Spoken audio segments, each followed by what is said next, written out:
All right, let's dive deep into Bokashi composting. Yeah. Turning your kitchen scraps into like this nutrient-rich gold mine for your garden. Mm-hmm. And the coolest part is you can do it even if you live in like the tiniest apartment. Exactly. We're talking real sustainability, right? Yeah, absolutely. Like in action. And it's a whole different way of thinking about composting It's totally different. than what most people are used to. It's not about those big outdoor compost piles, right? Right. This time we're actually learning from two students, Kesser and Steen, Yeah. who've turned Bokashi composting into a startup business. Mm-hmm.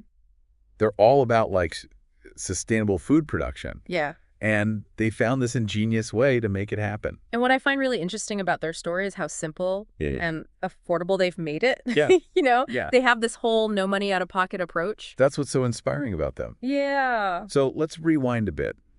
What exactly is Bokashi composting? Okay. And how is it different from traditional composting? Bokashi composting uses a process called anaerobic fermentation, Okay. which basically means it happens without oxygen. Okay. Traditional composting, on the other hand, relies on oxygen for decomposition. Got it. So think of it this way. Bokashi is like pickling your food scraps, Okay. while traditional composting is more like letting them decompose in the open air. So no more giant compost piles taking over the backyard. Exactly. I like that. You can do it all in a sealed container, Oh, wow. which is perfect for people with limited space. Okay. And that sealed environment also keeps those unpleasant odors in check. That's a huge plus for apartment dwellers like me, for sure. Absolutely. But what about the history of Bokashi? So Where did it all begin? it actually goes back to the 1980s with a professor named Dr. Teruo Higa. Okay. He developed this method using specific microorganisms, mainly lactobacillus bacteria, Okay. to break down organic waste. So that's where the effective microorganisms, or EM, comes in. Exactly. All right. Those are the key players in Bokashi composting. Cool. Now, there are different variations of the Bokashi method out there, Right. but what Kesser and Steen have done is truly remarkable. So tell me more about their approach. Okay. What makes it so special? Well, they've taken this concept of EM and found a way to make it yourself at home Oh, wow. using everyday kitchen ingredients. Interesting. It's all about empowering people to embrace sustainable practices without breaking the bank. Love that. Yeah. I'm super curious about this DIY aspect. Yeah. Could you walk us through how they actually make these effective microorganisms? Absolutely. So it all starts with something as simple as rice water. Wait, really? Rice water? Yeah. I usually just pour that down the drain. Well, Kesser and Steen have found a way to turn it into a powerhouse of beneficial bacteria. Amazing. They let the rice water sit in an open container for about a week Okay. to encourage the growth of naturally occurring lactobacillus. So they're basically harnessing these microorganisms that are already present in the rice water. Exactly. And to give those lactobacilli an extra boost, they add a small amount of organic milk to the mix. Milk. That's interesting. Yeah. So what does the milk do? It creates this yogurt-like substance in the jar. Yogurt. So are they eating this concoction? No. It's definitely not for eating. Okay, good. Think of it more as like a concentrated culture of those beneficial bacteria. Okay, that makes sense. Yeah. So they've got this jar full of lactobacillus-rich yogurt. Mm-hmm. What happens next? After another week, they carefully strain the liquid, which is called whey. Okay. This whey is packed with those beneficial lactobacilli. Right. And to preserve these microorganisms and make them last longer, Yeah. they add a small amount of liquid sugar, something like molasses or brown syrup. Oh, that's pretty clever. Yeah. So the sugar acts as a preservative for the EM solution. Exactly. Right. They've even come up with a simple ratio to make it easy to remember. Oh. 1 teaspoon of sugar to 1 deciliter of whey. Okay. And to make a full liter of EM solution, they dilute that mixture with water. So essentially, they're brewing their own concentrated solution of lactobacilli Yeah. using ingredients they already have in their kitchens. Mm-hmm. That's brilliant. That's the beauty of their approach. Yeah. It's simple, it's cost-effective, and it's accessible to anyone. Wow. You don't need any fancy equipment or expensive ingredients. I love that. Just a bit of ingenuity and a willingness to try something new. It's like they've cracked the code to sustainable living. Yeah. So now that we understand how they make their EM solution, Right. what's the next step? How do they actually use it for Bokashi composting? So that's where it gets even more interesting. They take a sealed container. Okay. It doesn't have to be anything fancy, just something airtight. Gotcha. And start layering their food scraps. Okay, so food scraps in an airtight container. What kind of food scraps are we talking about here? Yeah, so Kesser and Steen tend to avoid composting meat and dairy products, Okay. mainly to minimize any potential for odor and other issues that can come up with those ingredients Makes sense. in an anaerobic environment. Right. But aside from that, it's pretty versatile. Fruits, veggies, grains, coffee grounds, it all goes in. Exactly. So they're layering the food scraps in the container. What's next? They sprinkle each layer with that EM solution we just talked about. And then they just let it sit. Pretty much. The key is to maintain that anaerobic environment by keeping the container sealed. So we've got this sealed container filled with food scraps and these amazing microorganisms. Right. What happens next? Does it just disappear? It definitely transforms. Okay. But to understand what's happening in that container, we need to talk a bit more about how this anaerobic fermentation process works. Okay. And how it differs from traditional composting. Okay. I'm all ears. Yeah. Let's break down the science behind Bokashi composting. All right. So with traditional composting, those microorganisms need oxygen to break down the organic matter. Right. And this process generates heat, which is why, those big compost piles can get quite hot. But because it needs oxygen, it also needs to be aerated, often by turning the pile. Oh, that makes sense. Yeah. So with Bokashi, since it's anaerobic, there's no need for turning or worrying about oxygen loss. Exactly.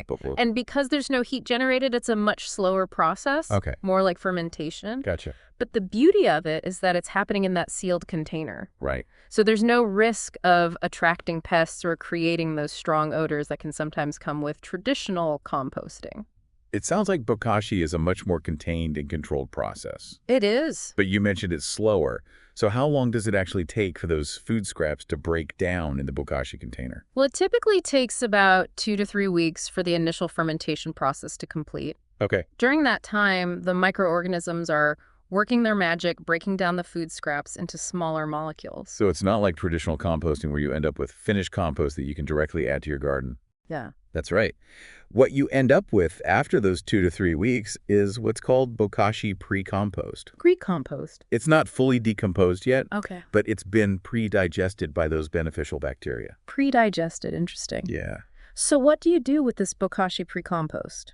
You have a couple of options. Okay. You can either add it to your traditional compost pile, Right. where it'll act as an accelerator, speeding up the decomposition of the rest of the materials. Like a turbo boost. Exactly. Cool. Or you can bury it directly in your garden. So if you don't have a traditional compost pile, you can just bury the Bokashi pre-compost right into your garden beds.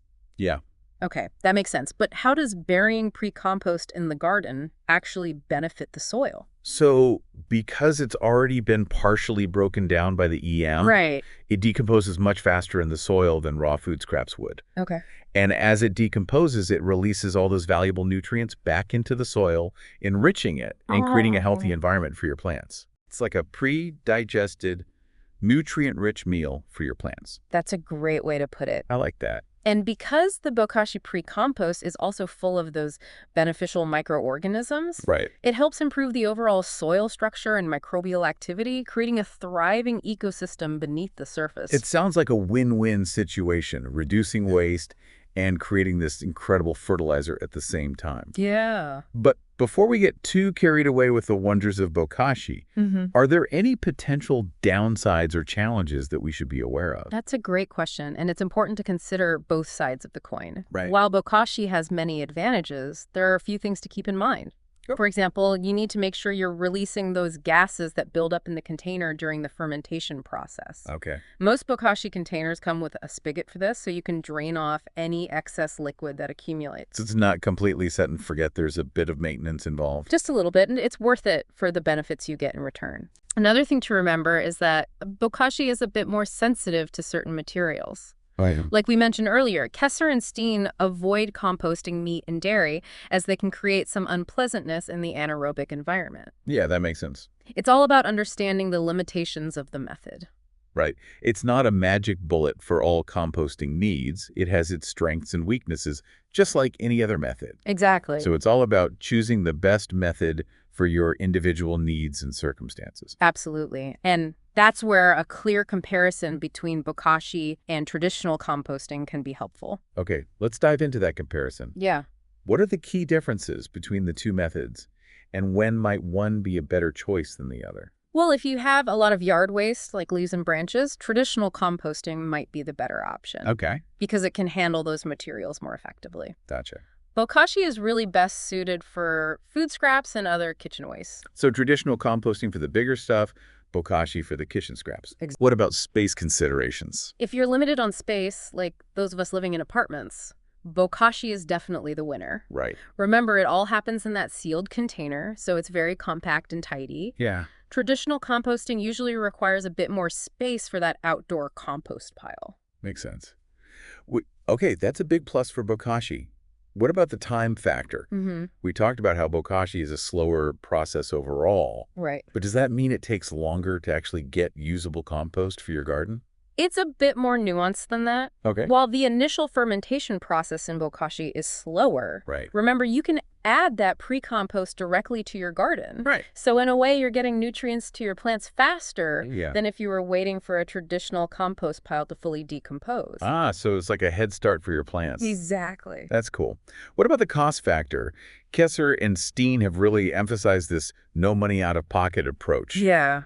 Is Bokashi generally cheaper than traditional composting? It certainly can be. Okay. You don't need any special equipment for traditional composting either. Right. But sometimes people invest in compost bins or tumblers, Yeah. which can add to the cost. Makes sense. And with Bokashi, you're making your own EM solution, so you're not buying expensive commercial products. It's a more DIY approach. Yeah. Which is great for those of us on a budget. Absolutely. What about the environmental impact? Is one method considered more environmentally friendly than the other? Both methods are fantastic for the environment. Yeah. Because they're diverting waste from landfills and creating valuable resources for your garden. For sure. But Bokashi does have an edge when it comes to greenhouse gas emissions. Really? How so? Well, traditional composting, especially if it's not managed properly, can release methane, which is a potent greenhouse gas. Gotcha. Bokashi, on the other hand, because it's anaerobic, produces very little methane. Wow. So Bokashi is a more climate-friendly option as well.